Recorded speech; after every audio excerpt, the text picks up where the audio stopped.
New from Gore, Sepsis, kicking off Peach's Pip Party. That was my pick of the day on this Friday, June 20th, 2025. Not only is it Friday, but it is also payday, and a majority of this paycheck going right to my rent. So living off of the credit card once again. I was kind of irritated by this news here. I didn't realize we were that far. What am I looking for here? So way back in high school, what was it? iOS 7, iOS 8. I think it was iOS 8 for the iPhone when it first came out. iOS 8 changed the way that most of the apps looked, and I didn't like it. It made like the Photos app look really girly and stuff. And so back in high school, I was trying my best to find ways to revert my phone back to iOS 7, but just couldn't, unfortunately. Now we're on to iOS 26 here soon enough, which is crazy. But Apple has announced it is adding support for AirPlay video on Apple CarPlay. Apps can integrate the feature to let people watch their favorite videos from iPhone right there on their CarPlay display, like Netflix or ESPN. I'm like, great. That drivers are going to be even more distracted out there now. Not only are people texting and driving all the time, but they're also now going to be watching videos, watching movies. I talked about my one friend who shall be nameless, who watched the entirety of Despicable Me from on his drive from Pocatello to Idaho Falls. But luckily enough, they do say, hey, you're going to be only able to watch videos if the car's in park. But in my head, I'm like, you know what? Now we're just going to get a ton of people who park the car at a red light just to watch a brief YouTube short or two and then put it back in drive and go. I can easily see that happening. There are already tons of people at stoplights. Driving from this studio to my place at 5 p.m. absolutely sucks. That one street, Holmes, I hate it. I hate it with a passion. It's a one-lane street. Everyone drives extremely slow. There's way too many cars out there. And it should be like a 10-minute commute. Ends up being like 25. It sucks because I'm just stuck in gridlock, and now I have to find alternate ways to get back. Oh, gotta love construction. Gotta love the summertime. Gotta love tourist season, especially. Speaking of tourists, my friends will be out here soon enough anyway to be a part of the problem. But they'll be driving with me. They won't be, renting a car or anything like that. They'll be in my car coming along for the 4th of July, which is going to be real fun. The Idaho Falls Community Hospital Riverfest presented by Idaho Central Credit Union, Tag and Go Car Wash, and Riverbend Media Group coming back to Snake River Landing. If you want to have some fun this 4th of July, show up for that. Watch the Melaleuca Freedom Celebration. It will be my friend's first time ever seeing it. It's bigger and better each year. And it's all synchronized to music on Classy 97. Make sure to listen to the music on a traditional radio if you plan on watching this whole thing. Because if you watch it on the app's a little bit delayed. So it's not necessarily on time like you would have with a traditional radio. Just a heads up there. If you want to get a hold of me, you can over at 208-535-1015. Got In This Moment and More to continue Peach's Pit Party here in just a few. I was just talking about iOS 26. When will the iPhone or the Android ever have an update to where I can just put my phone on, hey, I don't feel like texting today. So that way nobody gets mad. Because I've had a couple people recently go like, why haven't you texted me? It's like, I go through so much every single day working here. Yesterday was very, very busy. Had the cardiologist, had the East Idaho News crew here in the studio to do a Day in the Life of series. And, this job gets busy even without those two things in the way. And sometimes I just want to go home and be by myself with no phone. Like, sure, I'll watch YouTube, but I don't want to be like texting people, calling people. I just want to sit there in my own bubble and do my own thing. And then I get texts later on saying, hey, are you mad at me? Or they'll be mad at me. I'm like, what did I do? And they go, well, you haven't texted recently. First of all, I hate texting. Victor knows that. I call him whenever I need to ask him a question. I just hate texting. The older I get, the less and less I want to do it.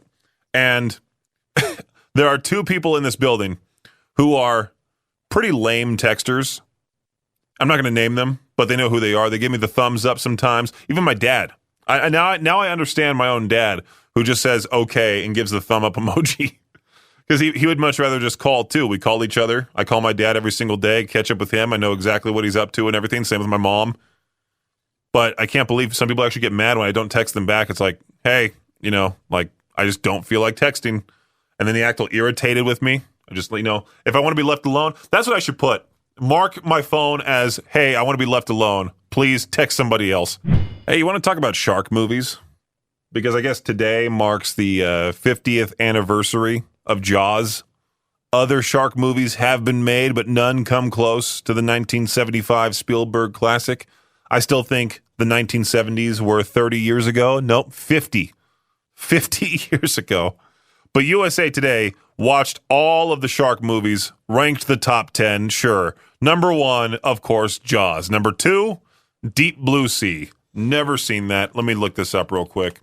From 1999, featuring Samuel L. Jackson. Okay. LL Cool J's in it. Michael Rappaport's in it. One of the Skarsgård brothers is in it. Is that their dad? He looks a little bit older. Yeah, that must be their dad. He's 74 years old.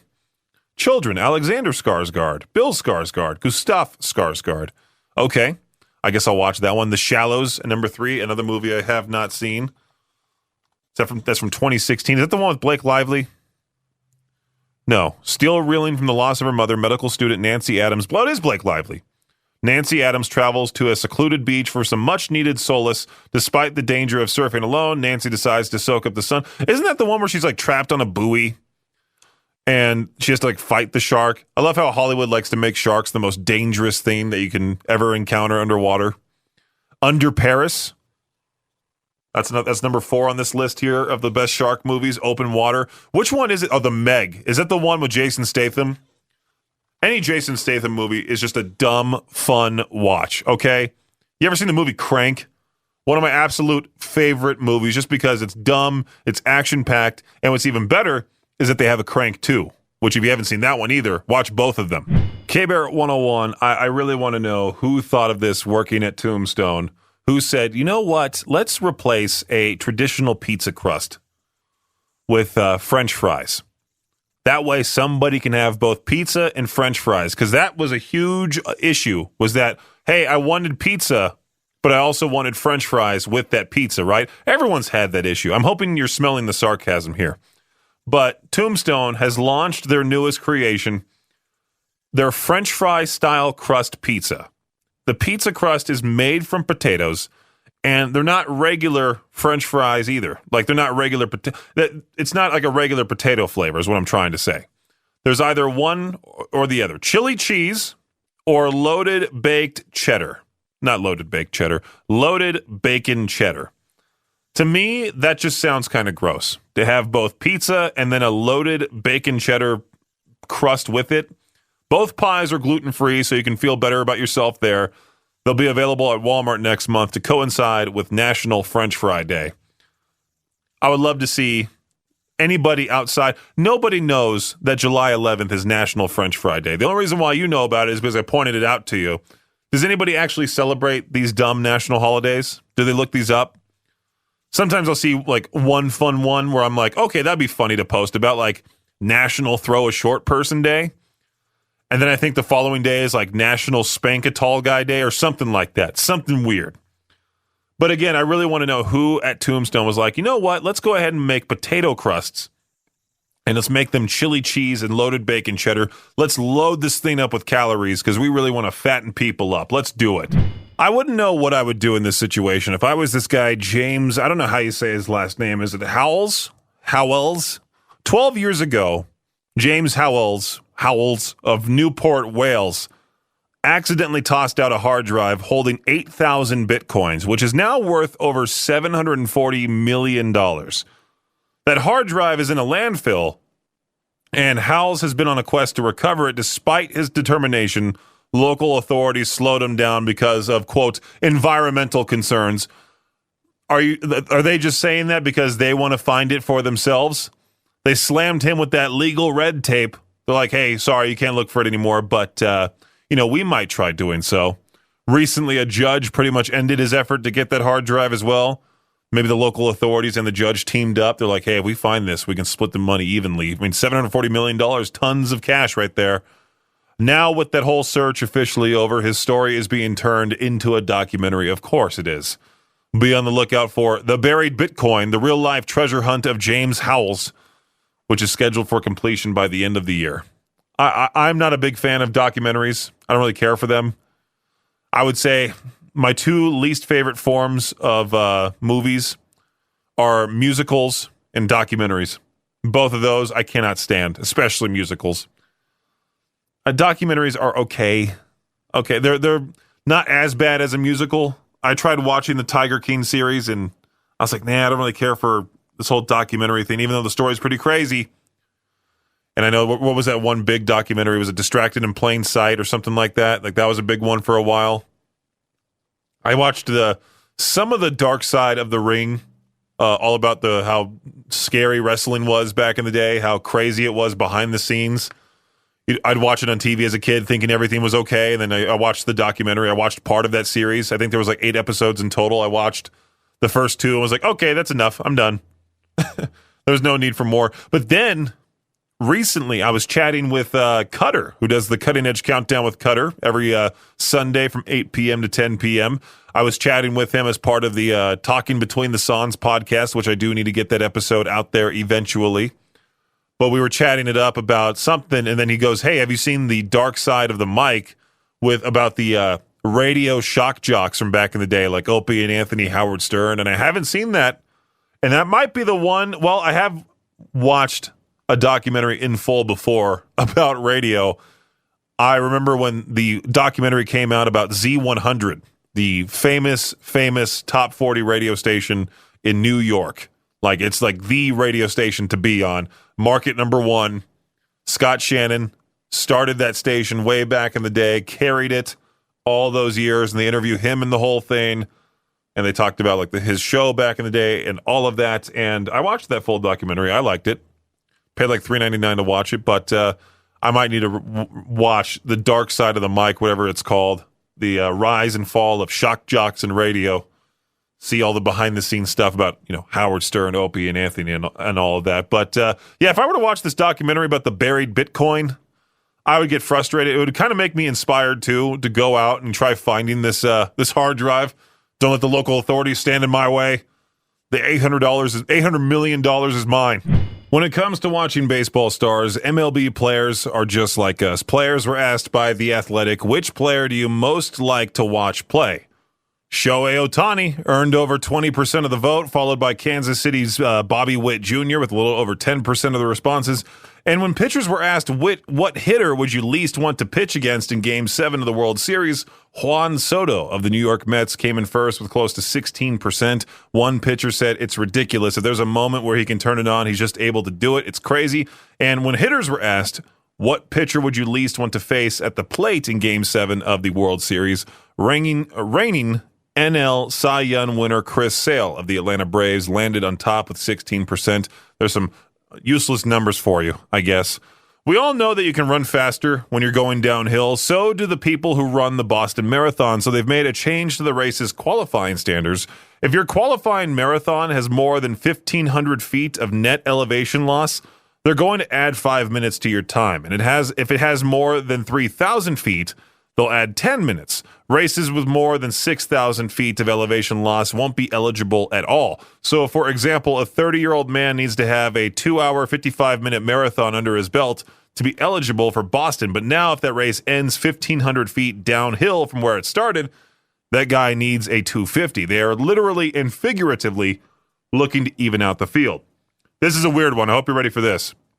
If the zombie apocalypse ever hits, you might want to head to Glendale, Arizona, because State Farm Stadium has just been crowned the top NFL venue for surviving a battle with the undead. That's right. A study by Flash Picks ranked all 30 NFL stadiums based on survivor-friendly features like crop growing potential, water access, and how zombie-proof the place is. As a matter of preparation and just for your safety, here's a rundown of the ones after State Farm Stadium. Lambeau Field in Green Bay, that's number 2. Arrowhead Stadium, the home of the Kansas City Chiefs, number 3. M&T Bank Stadium, the home of the Baltimore Ravens. And you're rounding out your top 5. Huntington Bank Field, the home of the Cleveland Browns. There you go. I had a burp right there for a second. That does it for your Shot Clock Sports Update right here on K-Bear 101. I always want to make sure to tell people to go check out the Peaches Pit Party podcast. There's no music, no commercials, just whatever I have to say from 2 p.m. to 7 p.m. every weekday gets uploaded, available on demand wherever you get your podcasts, Spotify, Apple Podcasts, etc. Most recently, yesterday and today, I have done 2 breaks that I went, nope, that's not making the show. So then I delete them and then just put them into the podcast. So there could be some stuff on there that you won't hear on the air. You only hear it on the podcast version of this show. Anyway, I found this website. It's called, well, I can't say the exact name of it, but it says, "What the heck are people doing? Live-ish estimates based on global population dynamics and simulated day-night cycles." And it's basically showing how many people are doing what exactly in the world. And this number is going up. 4.7 billion people are right now sleeping. I see about 694 million people are taking care of their family, or it just says family care. 9 million people are doing paid work right now. 0.11% of the world's population are working right now. I'm one of those 9 million people. Leisure, 1.6 billion. What's the biggest one? Is it just sleeping? It's pretty gross to see like estimated deaths per second, 2. And does it say like people are dying? Have you ever looked at like the active population of the entire world? Oh, it shows it right here too. It shows it going up. I don't see it going down. Estimated births per second, 4.5 per second. Oh, it just went down right now. Wow. It's kind of freaky to look at. I don't know how they calculate this. Okay, it says, how is this calculated? Let's click on this. The figures presented on the main page are not exact real-time tracking data, but are derived from a sophisticated simulation model. This model incorporates several key components. It lists off like global population dynamics, activity baselines, day-night cycle influence, normalization and smoothing, local persistence. If you want to check it out, what's the exact link? Humans.max comparator. I might just put the link in our K-Bear group. K-Bear 101, Idaho Rock and Metal. Well, I've talked about it plenty of times on the show. I knew it would happen at some point. I was just reading from people.com. This man proposed to his AI chatbot girlfriend named Soul, then cried his eyes out when she said yes, is the headline. The man's partner claims she didn't realize his relationship with the chatbot was that deep, apparently.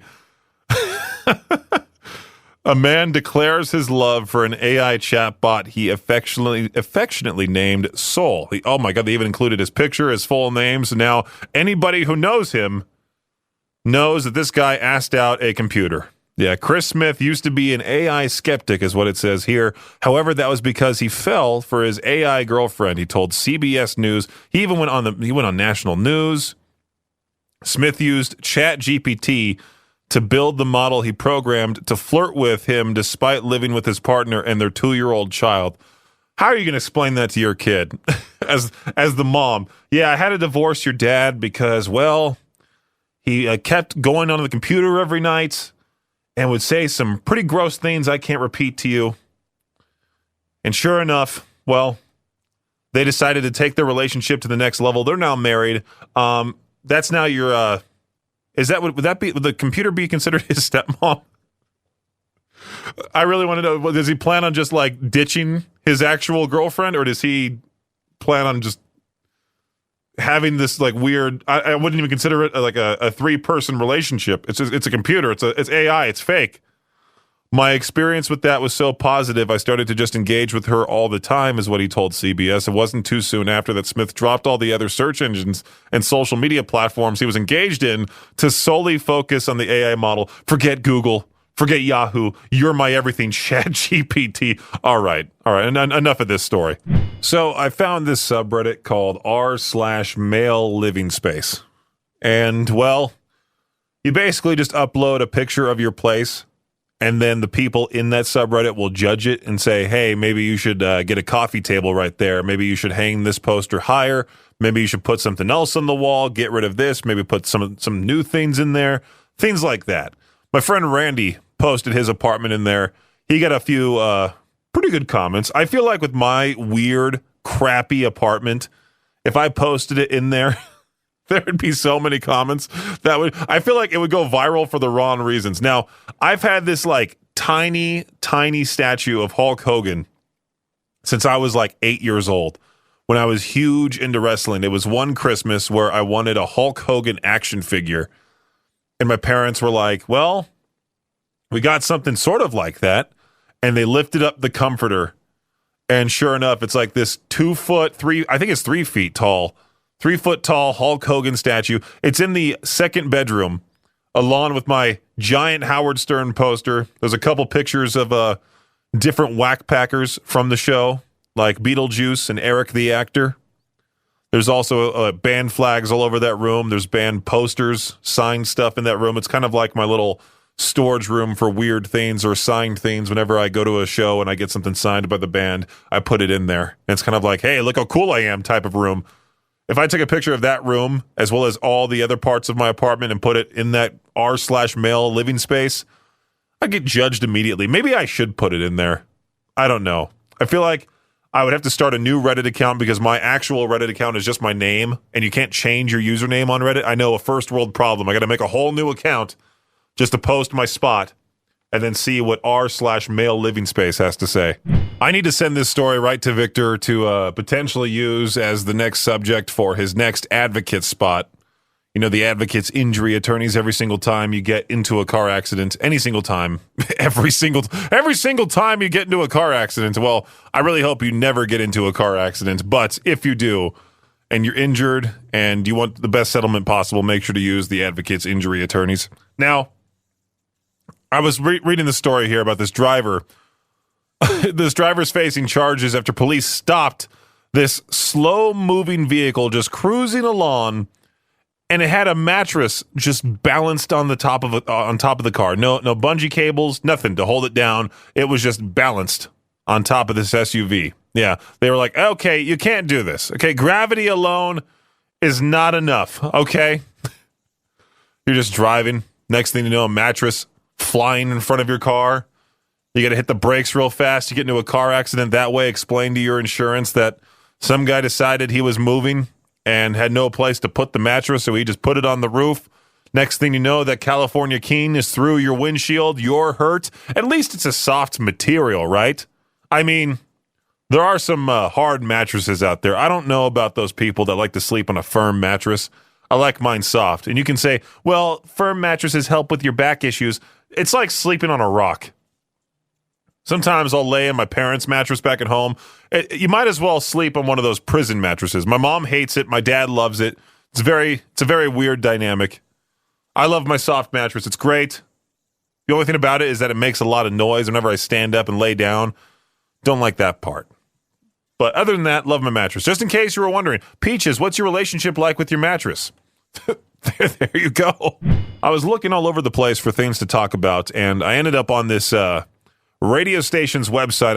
I'm assuming they're in Indiana.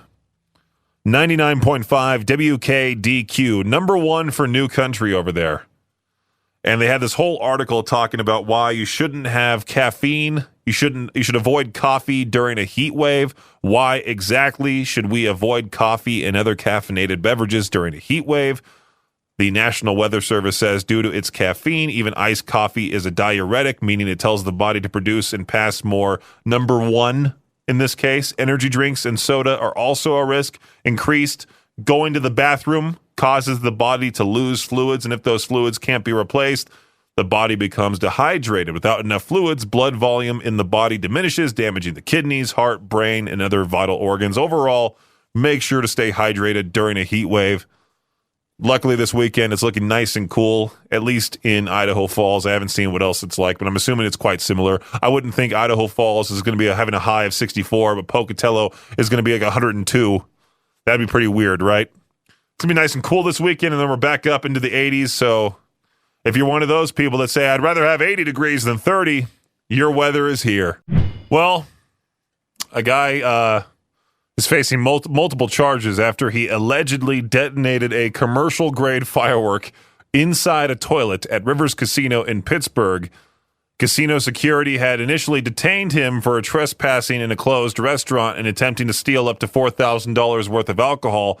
While being escorted to a secure area, he asked to use the restroom, and that's when cops say he just lit the firework, placed it inside the toilet. The explosion lightly injured a casino worker who was nearby. Imagine being that worker. You're just on shift. Next thing you know, get blown back by this firework. Well, I mean, it's a good way to get some time off, some paid time off, some workers' comp at least, right?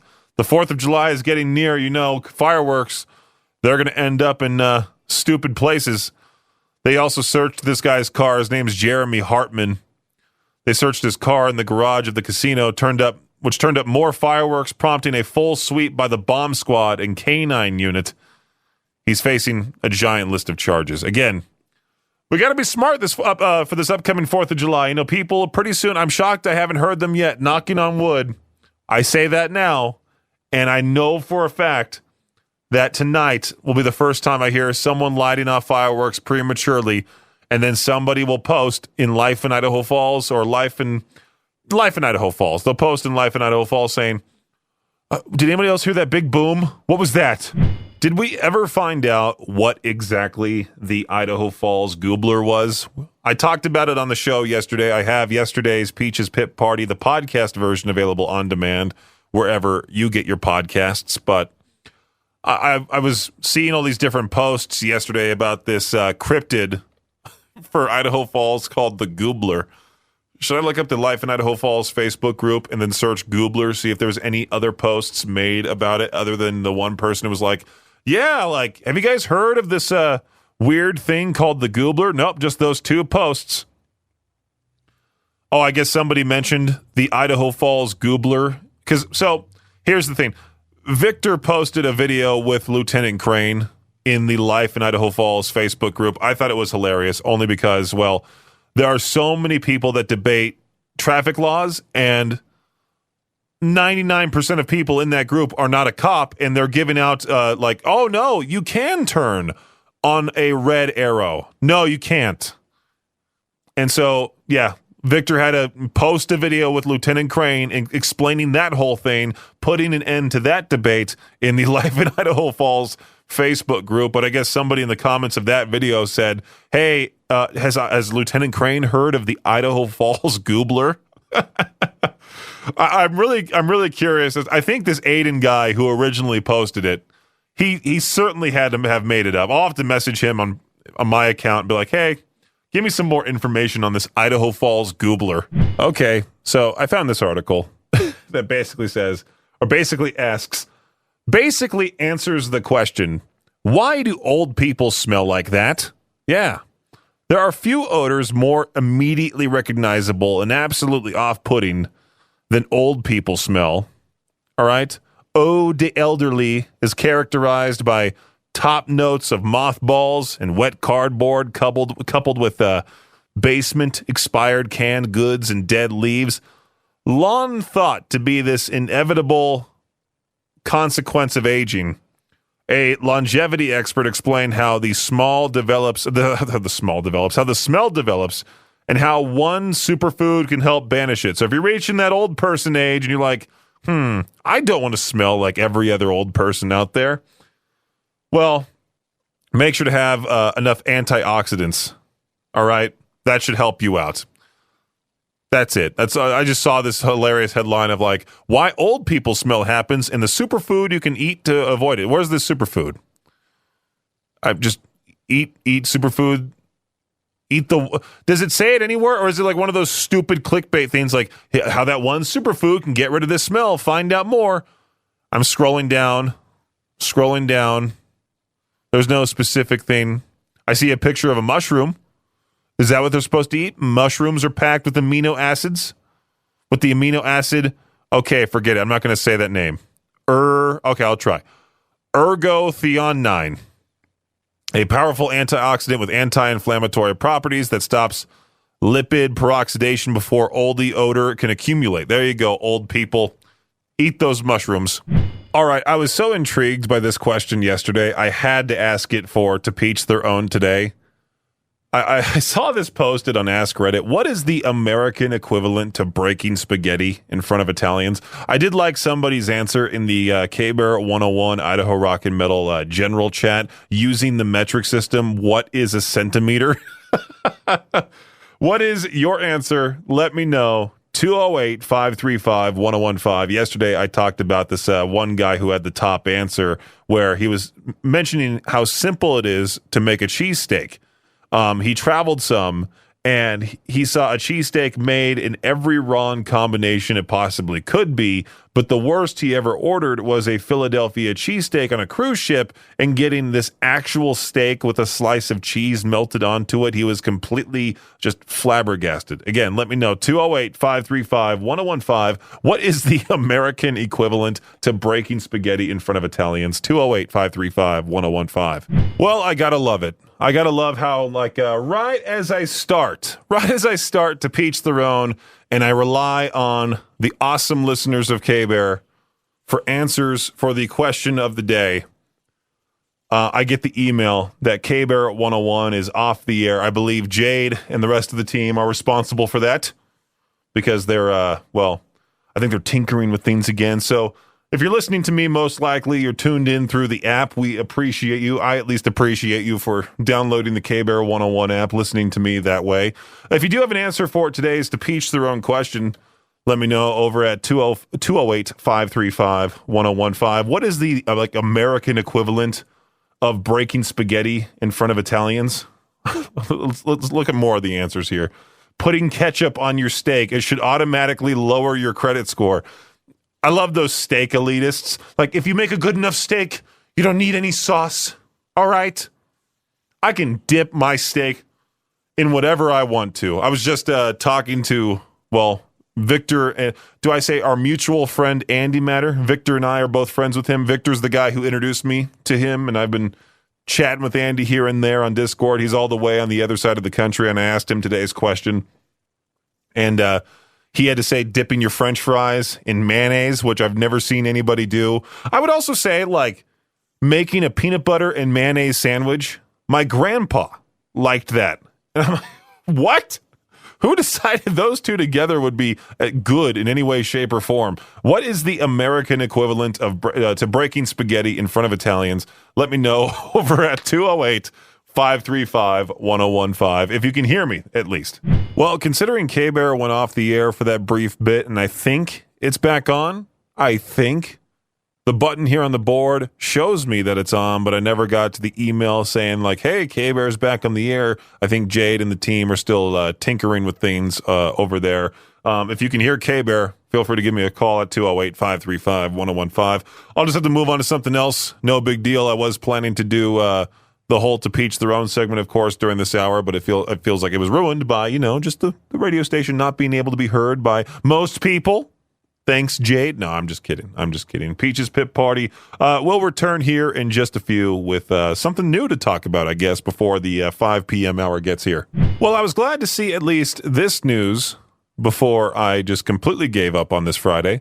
The Ingham fire completely out. Crews remain on scene, however, to monitor for hot spots. That full article posted at eastidahonews.com. A total of 4 water tenders and 7 engines with approximately 25 to 30 firefighters were used to gain containment of the fire by Thursday evening, despite steep terrain and strong gusty winds.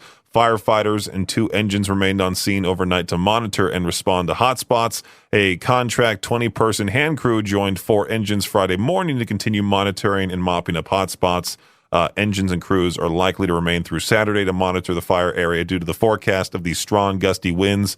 Again, the full article available to you at eastidahonews.com. Now, I was just looking at this article here. Joey Chestnut, he is the greatest competitive eater of all time. Every single time he participates in the Nathan's Famous hot dog eating contest every 4th of July, he wins and he breaks world records. He does an amazing job with it. I would never be able to do anything remotely close to what he does. And I just saw TMZ posted about how Joey Chestnut lapped a whole bunch of celebrities in this chicken eating contest, including Livy Dunn, who is a tiny gymnast. The other celebrities featured in this chicken eating contest was DJ Khaled, Drewski, Michael Rubin. There was also Dom Mysterio, the son of Rey Mysterio. Julian Edelman, of course, the retired wide receiver for the New England Patriots. There was also a couple of fans in there. The competition lasted 5 minutes, and Chestnut was able to put away 40 chicken tenders. Is it chicken tenders? Yeah, it's chicken tenders, I think. Yeah, you see him, of course, killing the entire competition. In fact, it was such a rout at one point, Livy Dunn gave up and began chucking some of her tenders to just audience members. I'm shocked she even participated in the first place. I thought for somebody like her, she would have like a very strict diet. She seems like, she has to be a top athlete. Joey Chestnut, he's a pro athlete, but when it comes to competitive eating, he's used to doing this and doing this for years, as long as Livy Dunn's been around. How long has Joey Chestnut been competitive eating? That's a good question. How long has Joey Chestnut been competing? Since 2005. How old is Livy Dunn? She has to be pretty close to that. 2002. So she was 3 when he started doing this. To think Maddie here in the building was born in 2006 and he started competitive eating before Maddie was even born, that just makes me feel old. What a great thing to end this break with.